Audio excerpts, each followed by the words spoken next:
Lundi 1er novembre, c'est la Toussaint, la fête catholique de tous les saints. Une occasion pour les chrétiens catholiques de prier pour le repos des âmes des personnes qui ont durant leur vie porté des noms de saints. Dans les églises, ce jour, l'heure était à la prière. Le premier adjoint au maire de la ville de Cotonou, accompagné de son équipe technique, s'est rendu dans les cimetières pour visiter à l'instar des populations la tombe des parents disparus et par la même occasion contrôler l'accessibilité de quelques cimetières de la ville. Les agents de la Mirena en service dans l'arrondissement de Godomé ont manifesté lundi pour exiger de meilleures conditions de travail. Ils ont cessé momentanément toute activité avant de reprendre le travail plus ou moins satisfait. Dans le secteur de la santé, 22 syndicats des paramédicaux et personnels administratifs ont créé un front pour défendre leurs intérêts.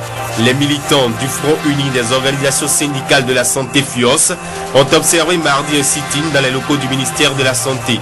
Ils ont à l'occasion annoncé au ministre Issifou Tapara une grève de 112 heures sans service minimum qui démarre demain mardi sur toute l'étendue du territoire national.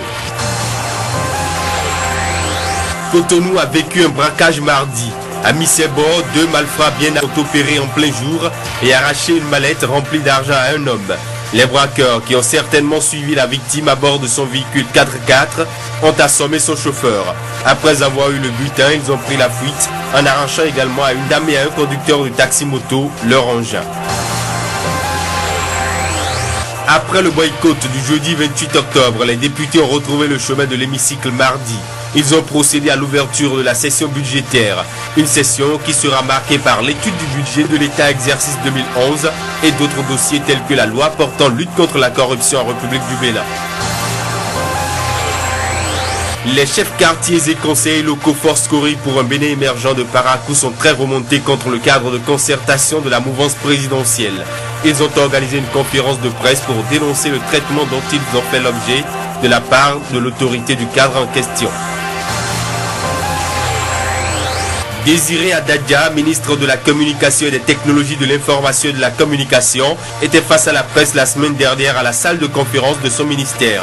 Plus qu'une conférence de presse, la rencontre avec les hommes des médias consacre le lancement officiel de la mesure d'identification des abonnés des réseaux GSM prise par le gouvernement.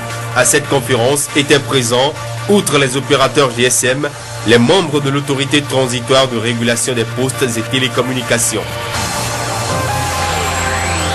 Jeudi matin, les responsables de l'un et leurs militants étaient dans les rues de Cotonou. À travers une marche de protestation en direction du siège de l'Union européenne et de la préfecture de Cotonou, ils dénoncent les irrégularités notées dans le processus de réalisation de la LEPI et appellent les partenaires techniques et financiers à prendre en compte les observations relevées. Face à la situation sociopolitique que traverse le Bénin, certains membres de la société civile constituant un grand creuset dénommé Front pour les élections transparentes, FEPAT, étaient face à la presse. Ils ont invité tous les Béninois à œuvrer pour un Bénin apaisé et ont également souligné l'importance et l'utilité de la réalisation de la liste électorale permanente informatisée LEPI pour le Bénin.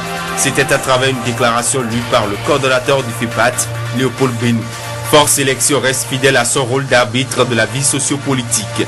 L'organisation œuvre pour la tenue d'élections apaisées, libres et transparentes en 2011.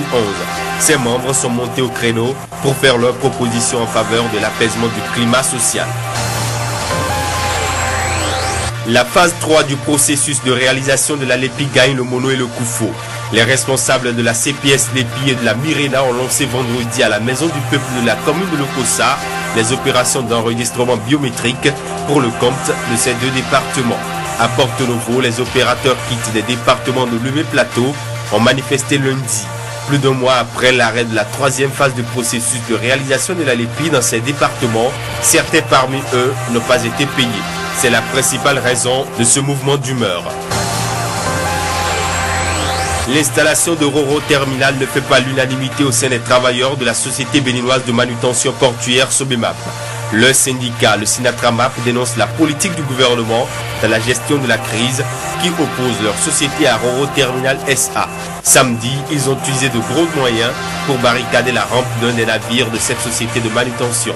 Cet état de choses n'est pas du goût du groupement des importateurs de véhicules GIF Bénin. Par la voix de son secrétaire général Achabdam Baba, Gilles Benet a montré son indignation et appelle les autorités à prendre le dossier en main.